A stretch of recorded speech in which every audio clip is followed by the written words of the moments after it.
And so the second time we did it, I said, it's Impact Black Women Experience for Black women and those who support us. Because sometimes when you can hear, oh, Black women, a lot of white people or other people of color may feel like, oh, it's not for me. No, it's an experience for women, men, all of you to come, but it's specifically talking in some aspects about Black women. So if you come to these things, it will give you an understanding. It will give you that camaraderie when you get in there and you hear these stories and what we're going through. And it's not to make you feel bad, but give you understanding. Mm-hmm. And also to come in and hear some things that you might pick up that you can apply to your life. So that's why I changed the narrative on it to say for people who support us. Because I've found so many supporters here in Utah who don't look like me, who want to be in that space and who want to help and who want to partner, who want to do these things and are good people who are about change. We met, what was it, before one of the summits? Mm-hmm. And we did something at Summit with you. That's when I spoke with Josh James. That's right. And that was amazing.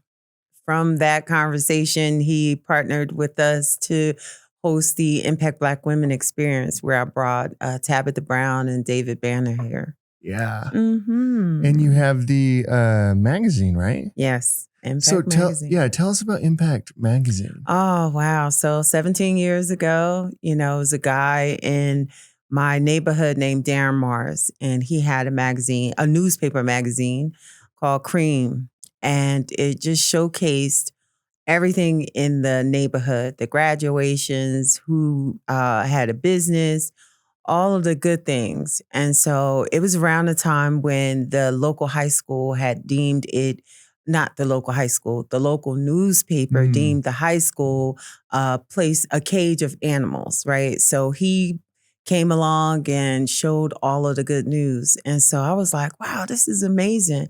I saw every Friday how everyone would run to like the nail salons and different businesses to get this paper to see themselves. And I was like, this is amazing. And I was sitting around and it just came to me like, you should do this. But yours should be a magazine and yours should focus on Black people all over the world. And I sat down with him. And I asked him, the pros and cons, and he gave me the truth, and told me how it would be, how advertising works. And I just set off that whole year to research. And I sat down. I was working at Merrill Lynch at the time. Okay. And I sat down at my desk during lunch to research everything about it. I knew a little bit about graphics. And so I took what I knew and I read John Johnson's book. He was the publisher of Ebony Magazine, big Black magazine.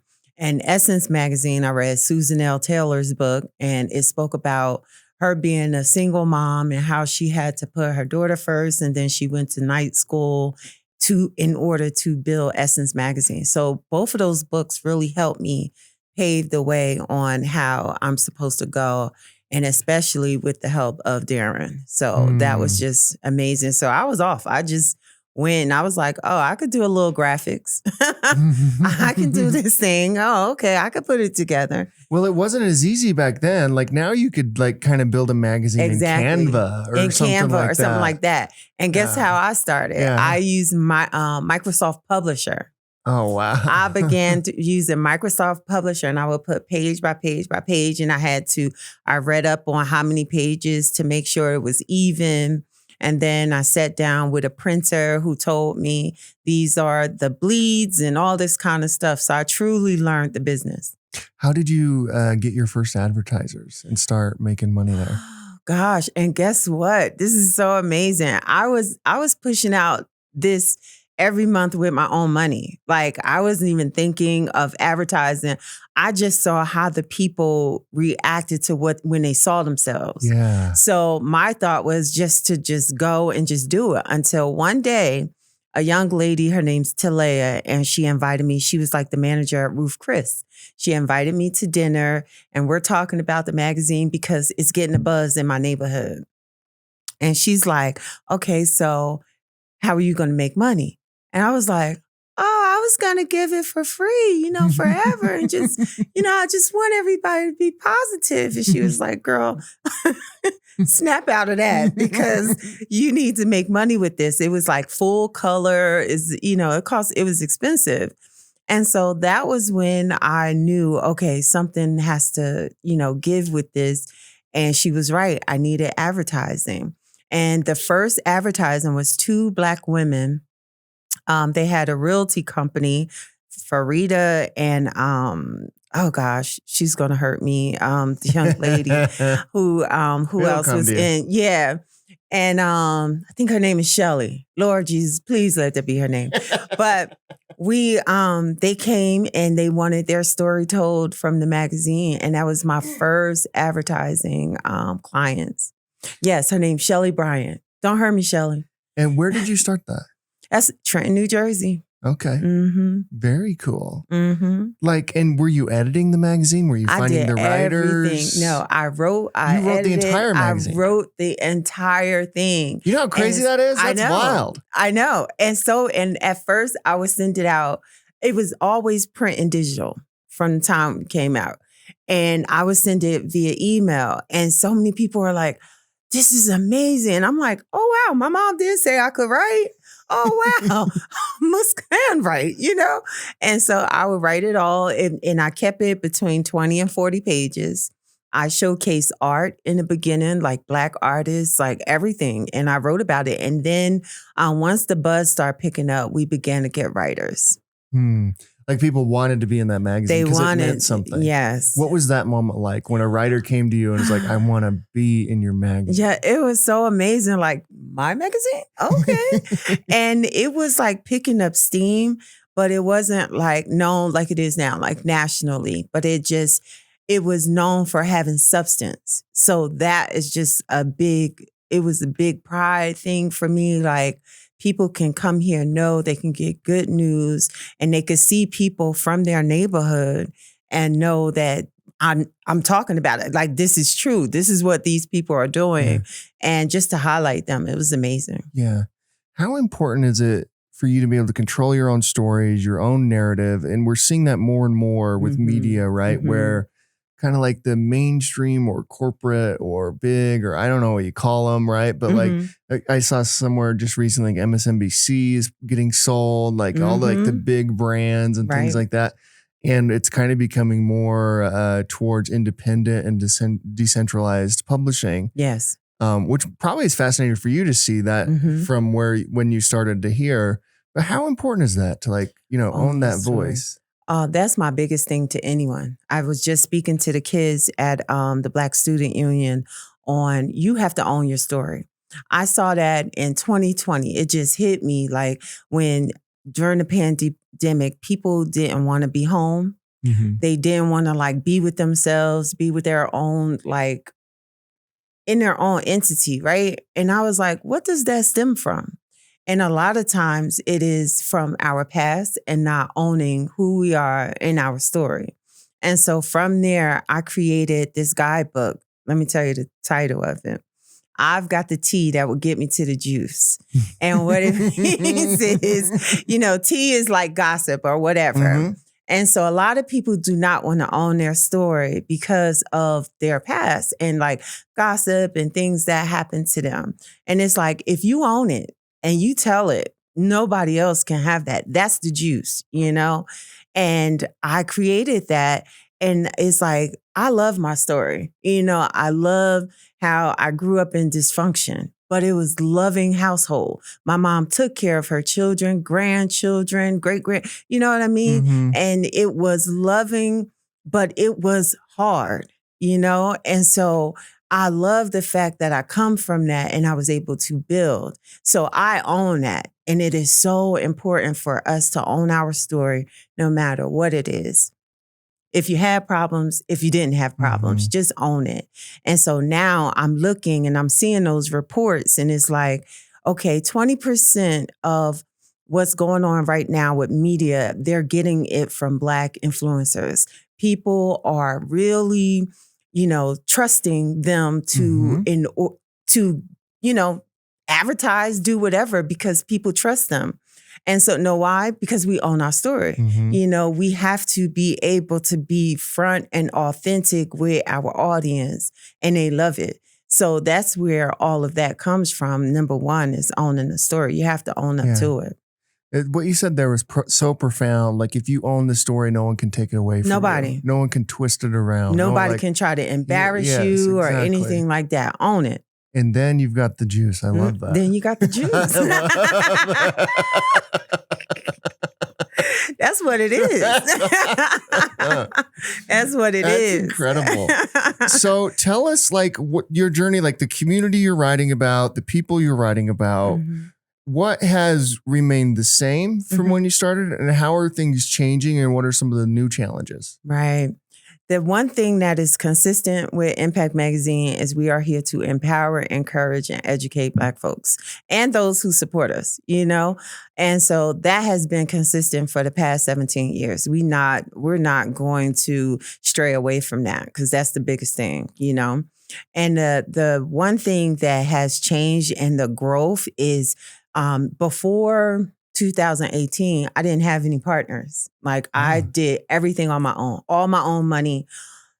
Oh, Lord. That is wild. Just building everything. Were you doing something else, or were you just doing that? No. Oh, when I first started the magazine, I worked at Merrill Lynch for 9 years. And then after that, for the past 8 years, it has all been me. But even during that time, thank God I had the job in order to pay for these things. Yeah. And it was a lot of money. Okay. So brick by brick, just building. And then 2018, I had an opportunity to partner with Young Living.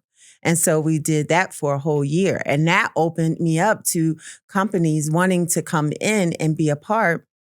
As long as our goals align, I'm good for it. But before then, I had no clue.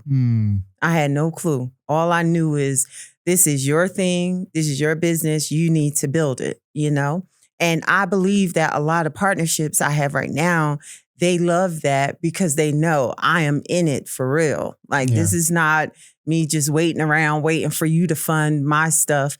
No, I've done this for so long that they appreciate that. And Young Living is the Utah company. Yes. Right? And is that how you got to Utah? Is 2018? Oh, Lord. That's a long story. Okay. With Young Living. So I've known Nikki Walker for years. And She's so the absolute best. Yes.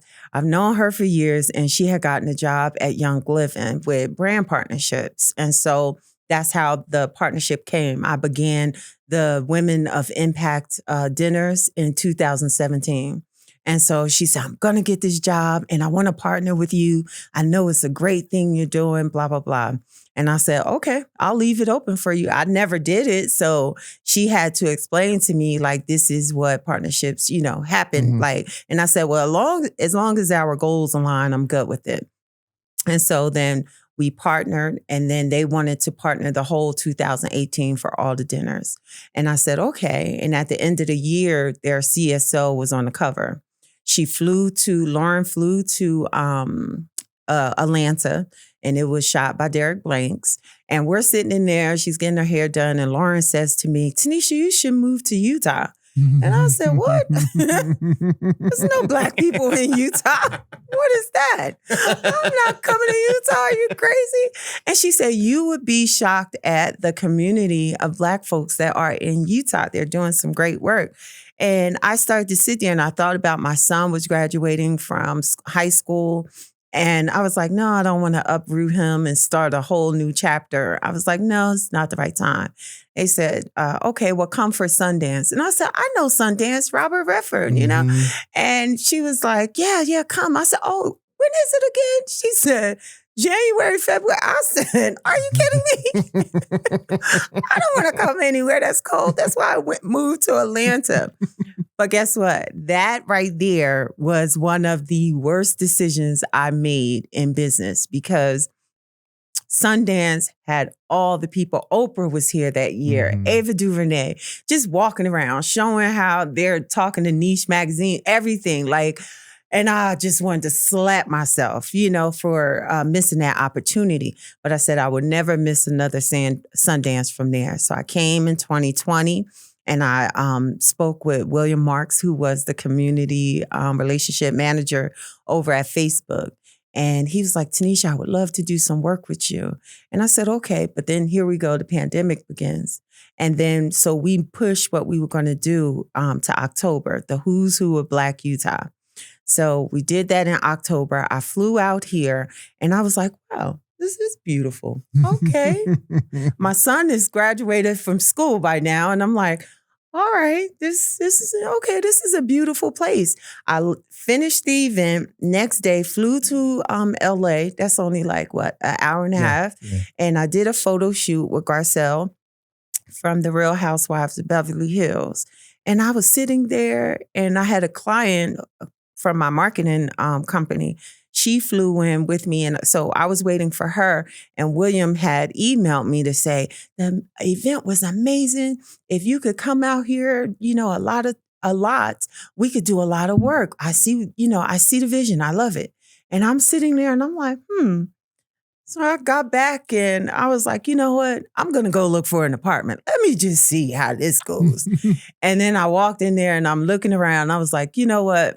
I'm going to do it. That was October and I moved in December to Utah because I'm like, let me see. I knew I wanted to build out west. It's easy for me to fly back and forth to Super California. Easy to get to LA. Yes. And so I've been here almost 4 years. Wow. So how are you liking it? What's your experience been so far? I love it. It's beautiful. It's like my peace. I can concentrate on me as well as do things in a community.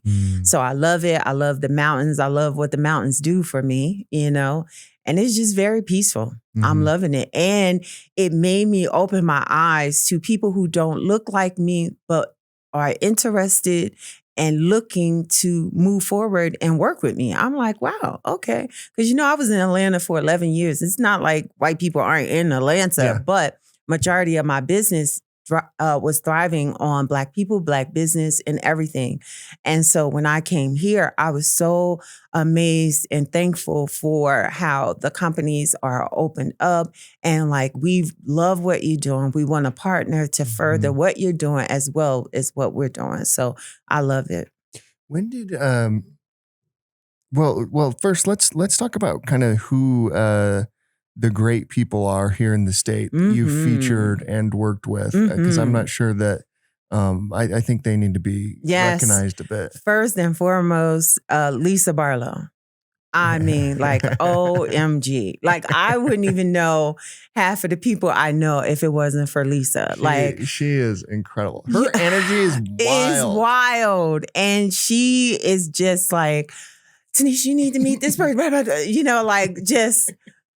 And she came to that event that we hosted with Facebook with the late, great Cameron Williams, I know. And he brought her there. And she came and she loved everything. And after the event, she stayed for the whole entire event. And she said, Tanisha, whatever you need in this space, I'm going to make sure you have it. And she did not lie. She did not lie. Everything I needed. She said, I want to throw something for you just coming here. So we did a big event out in Park City, at the Lodge, Blue Sky. She is the very best at throwing parties. Oh my gosh. And it was amazing. And so she has been like a key person. And she introduced me to Noelle Bates at Vivint. And so then she introduced me to Kenneth Boggs, the suitor, who he did a custom suit for Deion Taylor, the filmmaker. So it's like I have been able to shift and do in this space with some amazing people, And then my readers, they are amazed at the many Black people I show from Utah. And that's where we began the web series, In the Moment with Tunisha. Instead of me having just all celebrities and flying them here, I had one, Novi Brown from Tyler Perry's Sisters, and the rest of the stories were of Utah women. I had them speaking about, how it's two beauty professionals speaking on how they have to really be psychologists, sitting there to empower women to wear their own hair. We spoke to Bree Ray about growing up here and finding her own identity as a Black woman. And, we spoke to so many women. And the one that I submitted to Essence Film Festival, it was selected to screen there with over 500,000 people. And it was the story of Bree Ray. That is so cool. I'm telling you, the Utah stories, people are really like paying attention and seeing that you are truly a minority in this space, and you're finding yourself, you're finding confidence, and you're able to move and thrive. So I love to showcase that.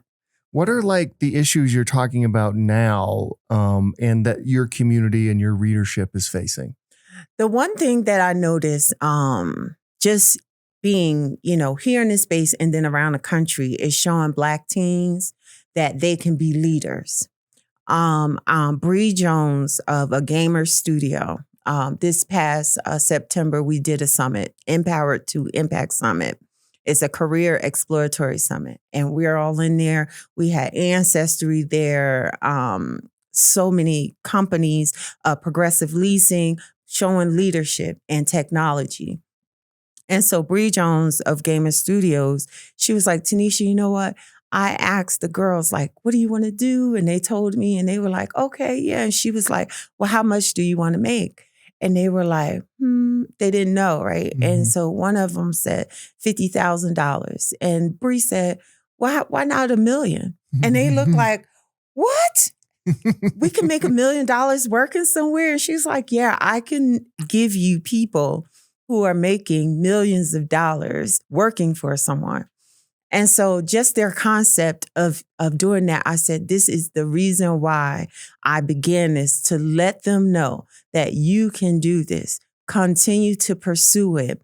I don't care if you see a person that look like you or don't, but just know that it is possible. And if you can't do it over here, find somewhere that you can do it, because it's out here. And that's what that career exploratory was for. And I'm like, these are the things that we're facing. We're also facing health and wellness issues, as far as like, Black women have this thing of, we're so strong, we can handle it. And it's like, no, wait a minute. Like my mom, like I said, she raised all of us. She had 6 kids, then raised grandchildren and helped with great-great-grandchildren. That's a lot for one woman on one income. It's incredible. You know what I mean? Yeah. And so that's a lot of stress. And so we are looked upon to being strong and handling everything. And so I created the Impact Black Women experience to say, listen, this is where you come. You can woosah. You can talk. You can speak. It's a safe space. And so those are the many things that we face in the community, where it's like we're not being a burden on anyone. We're coming to release. We're coming to get our mental together. And then we're going to go back out into the world and then say, no, I'm good. I'm not doing that, you know, and knowing that it's okay. It's okay to say, no, you can't handle everything. It's okay to be soft and go home and light a candle and just, chill out. It's okay for that, So, yeah, those are the little things. Are you seeing like an uptick in kind of mental health issues since the pandemic? Like I know in our community, in the tech community in particular, we've seen a good bit of that even before the pandemic, but it really kind of, was enhanced, I guess you would say, right? Right. How are you and your community and readership and everybody you're dealing with? Like, how are you experiencing it? Do you have any like tips? And is there anything that works? The biggest thing, like we talked about earlier, is owning our story. A lot of us don't want to be alone because we think. First thing we do in the morning, we get up, we think, and then we run to our phone so we can get on there and escape. You know what I mean? So a lot of times I have found that if we just love on ourselves, when the pandemic happened and I had to stay home, I was thankful to God, okay? I was grateful because I didn't have to go outside. I could be at home, and home is sanctuary, you know? And so a lot of people have gone through like depression. They weren't around people for a certain amount of time. So all of that, even the kids being home and being homeschooled and trying to figure out that medium, you can see those kids that's been in school during that time and see how they navigate throughout society and what's best for them. you can see a difference. And so that's why things that we do, far as the career exploratory, the health and impact Black women health and wellness, all of these things is to deal with the whole person. So that's the only way we can heal and move forward, if we deal with the whole person, and a lot of people are going through those mental things because what is it they're thinking? They're thinking of the past things and all of that stuff. When you're isolated, that's all you have is your thoughts. So a lot of people didn't want to go through that. And that's where a lot of the disconnect come from. That's the best answer I've heard. Really? On that question. Okay. Yes, it's actually incredible. Silicon Slope Summit is Utah's original and longest-running grassroots tech event. It provides entrepreneurs, startups, and leaders the resources and community they need to succeed. With the pandemic behind us, we're excited to bring Silicon Slope Summit back to its original January dates in conjunction with the Sundance Film Festival. We have some unbelievable news. Silicon Slope Summit is free for all Utahns for the first time ever. You heard that right. Silicon Slope Summit is now free. For those looking for an upgraded experience, we are also offering VIP tickets for just $95. Thanks to our partners, sponsors, and government leaders, Silicon Slope Summit is the most accessible tech and startup event in the world. Summit will be hosted in multiple locations throughout the week in both Utah and Salt Lake Valley. There will also be a Startup Alley at Summit this year, where startups and entrepreneurs can meet with investors from around the world to pitch their ideas, receive feedback, and promote what they're building. Of course, we'll be bringing in world-class leaders and speakers, as we have in the past, but we'll also be hosting specific tracks and bringing attendees together for curated networking in a way never done before. You don't want to miss this year's summit.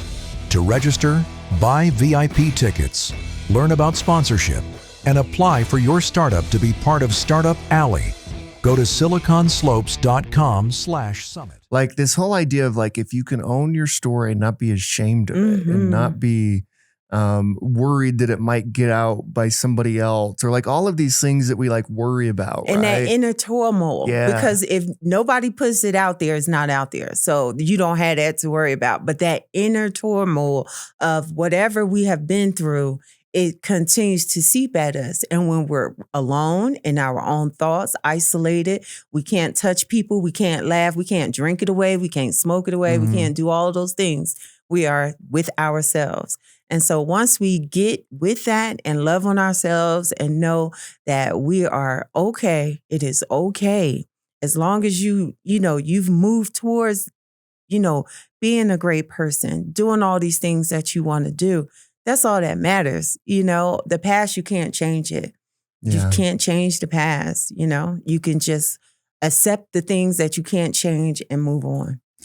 And we worry so much about like failure and like maybe like how people are thinking about us, right? Like I see this a lot, and like a lot of folks within our community, and I'm sure it's similar with you, they kind of tie themselves to the companies they're running, yes, or the like. And when I say that, I mean like their entire identity is attached to it, right. And it's like, hey, that's just one part of your life. Like win or fail, like, and it goes both ways, right? When they fail, it's really hard, but we've seen like when it's drastically successful and the way people change from that too. Right. Like you're not what you're doing for a living. No. And you know what? I had my first celebrity interview, Kelly Price, Grammy nominated singer. I was amazed that she was sitting on the phone talking to me, and we're talking. And then I said, so how do you deal with people saying that, because she did a gospel album. And I said, how do you feel with people saying these things about you? And she said, this is my job. This is not who I am. And I'm going to do my job to the best of my ability. And when that microphone is off, I'm walking away from it. That was the most freeing thing for me. Beautiful. That was the most freeing thing for me, to know that this is what you do, your purpose to do it, but it's not you. It doesn't encompass the whole you. And a lot of people, because my whole purpose is to do good, when they meet me and I'm like, girl, no, I'm me. They're like, oh, okay. And it is the perception that people have. So that's why 100% of the time I try to show me, and not give you, I'm Impact Mag. You know what I mean? Yeah. I'm giving you me. Impact Magazine is my purpose, is what I do, but it's not who I am 100% of the time. Yeah, you're not like trying to be, what's that famous Ann Winter or something? No, I'm not. Like you're not trying to like be a copy of something. Like we do that a lot in like tech where we're like Steve Jobs and let's all start wearing turtlenecks and jeans. Or Elon Musk and gosh. like that's how you're successful, is like their personality. It's like, no, that's who they are. Right. Really. That is like actually who they are. You can't copy that. You can't. You just got to be who you are and then own that. And that's why some of the biggest influencers, you're like, why do people like them? Because they're being themselves. Yeah, they're very real. Authenticity is so people crave it. Yes, particularly now. A young lady in the beauty space, her name is Supercent, and she sold a couple $100 million worth of cosmetics. And then you go to her page and she's just her authentic self. And that's how she was able to sell. She would do her makeup, talking to her audience, just being herself. And people could look at her and was like, why are you looking at this one? Because she's telling her story. She owned it. And so people authentically love her. She's a free person. So that's why people bought all of that makeup, So it's like, I don't need that eyeshadow. But you know what? When she was talking about, growing up, I'm just going to buy it just because of that, Yeah. So own it. Yeah, that is beautiful. Mm-hmm. So I want to ask you this, because I know like faith is an important part of your life, and it kind of seeps into your writing and like what you do as a magazine and the people you feature. You mentioned the gospel singer, that type of stuff. Right. And obviously Utah is a very faith-based culture, right? But very dominant with one faith. Like over 65% of the population is a member of this one faith, which is the Church of Jesus Christ of Latter-day Saints. How have you experienced interfaith interactions in the state of Utah? That's a good question. I haven't. Interesting. I know some LDS, members, but I haven't. Interesting. Mm-hmm. Why do you think that is? I have no clue. I don't know. And for me, it may be because people don't know. I'm not a personal person in that way. It's like, this is who I am. This is my religion. Religion and politics, you're not going to get that from me. You know what I mean? And so they don't, that's probably a thing. A lot of people don't know how to, interject and come in and try to do that, because I am a strong person. You see me, I am an entity of that. So that may be one of the things, but I have never, If you were to critique something in Utah that you would want to change about, as we're trying to, constantly be better as human beings and as a state, what would that be? Something to be better. My thing is to see everyone as human. You have to see us as human. We have wants, needs, desires, and we are human. And I think that is the biggest thing, because Utah is growing to be a really diverse state. Great economy, great place to live. It's safe and everything. So it should be open to having those diverse spaces and being open to all of it, to see it being human beings. And so that's the only thing that I would say. There's nothing like it doesn't seem like politics I'm talking about like Utah state politics. Right. Doesn't really touch the community that often. Does that make sense? Like in the tech community, we're not like seeing that too much. No. I don't know if you're seeing that. I think that might be unique in Utah too. That is. It is like, I said this, coming into it, and I stepped back and I'm looking and I'm just like, it is a wonder how businesses here, and even Black businesses, they are fine with being here. They're the legislature. It's like everything is good with just affecting Utahns. And I think that is twofold. It's a strong suit and then it's a weak one because you have people from all over the world coming here. And so for me to see things that they are doing and implementing, it's just like, wow, okay. What is going to happen to shake that up? I'm just stepping back to see how it's going to work. Certain things like Sandra Hollins and Miss Betty Sawyer, Juneteenth and all those things that they're implementing and fighting to get done. So I've seen their work, in the community and trying so hard. But it's kind of difficult. I wouldn't say difficult. I would say a way, a struggle to get to the end point of them seeing us as human, because if you don't regard us in that way, then you have nothing for us. You don't, no, it's okay. This is just for us.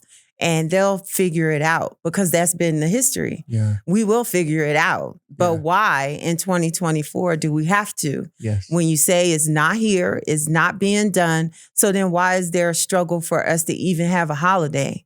Why is there a struggle for us to even just to be, just to exist? Yes. Why is that? So, that's the thing I sit back and I watch and, I'm like, okay, I'll write and say, and the writing will be the thing that will get you to think to move, Yes. Who are some writers that you really admire? Oh, Lord, my favorite is James Baldwin, Langston Hughes, I love them because, they spoke with vigor, and they didn't beat around the bush, Toni Morrison, just some of my favorite that just Baldwin is incredible. Just writer. Incredible. Just incredible. He is super Such a incredible. great leader and person to just watch, read about the history, read his writings. What a fascinating story too. Let me tell you something.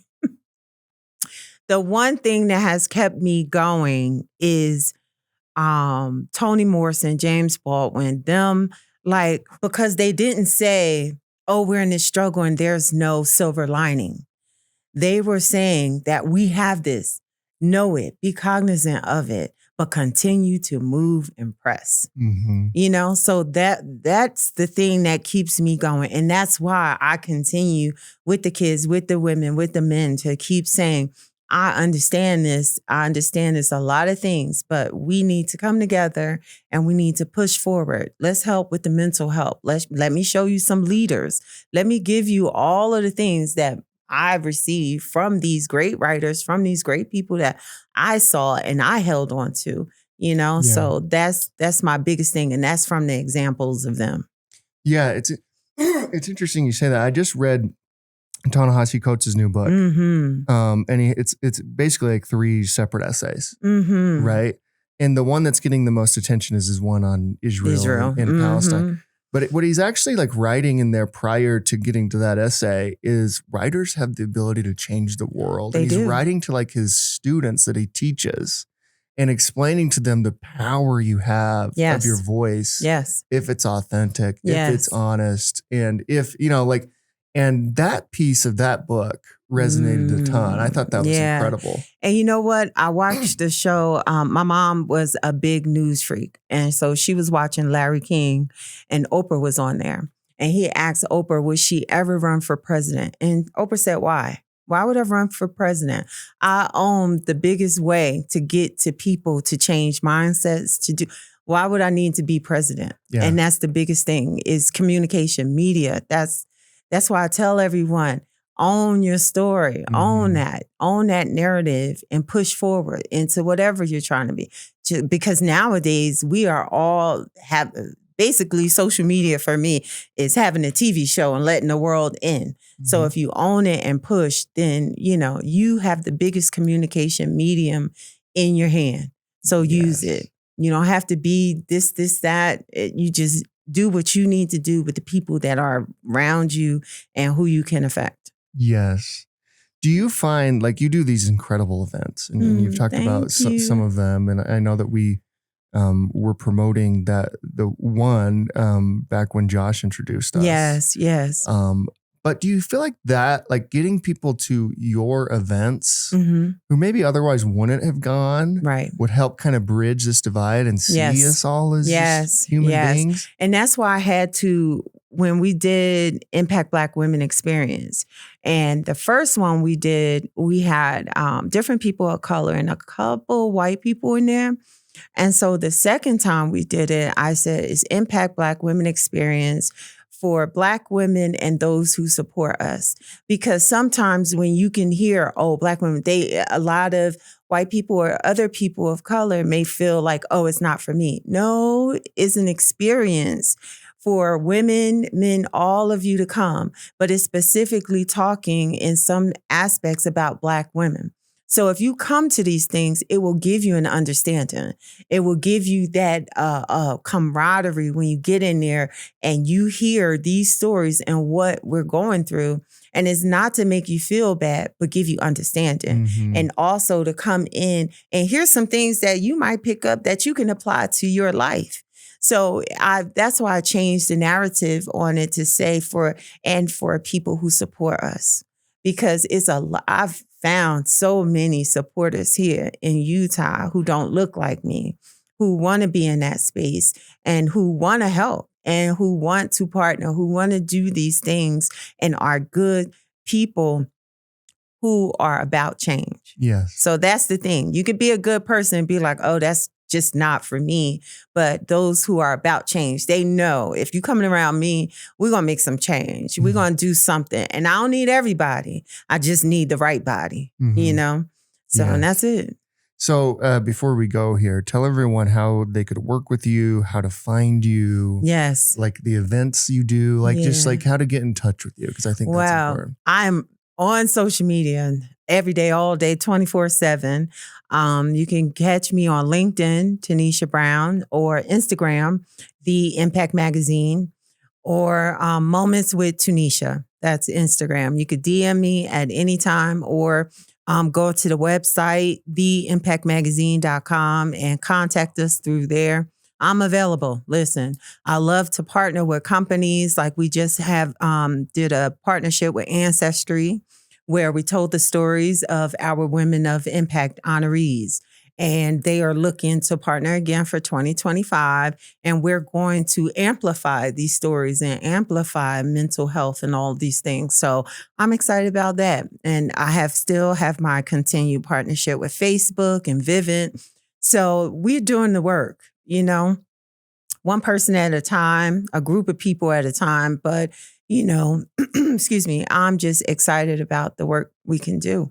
So they can contact me. I love it. Thank you so much for coming in. Thank you for having me. It means a lot. Thank you. And I just want to say that how you set up everything for me. Anytime I call you, you're always like, Tunisha, what can I do or whatever. And you set up that meeting with Josh James from Domo. Yeah. And I sat there and I interviewed him and he told me about people who come here, Black people who come here and they leave after a certain amount of time. And I told him it was because there's no culture here at the time.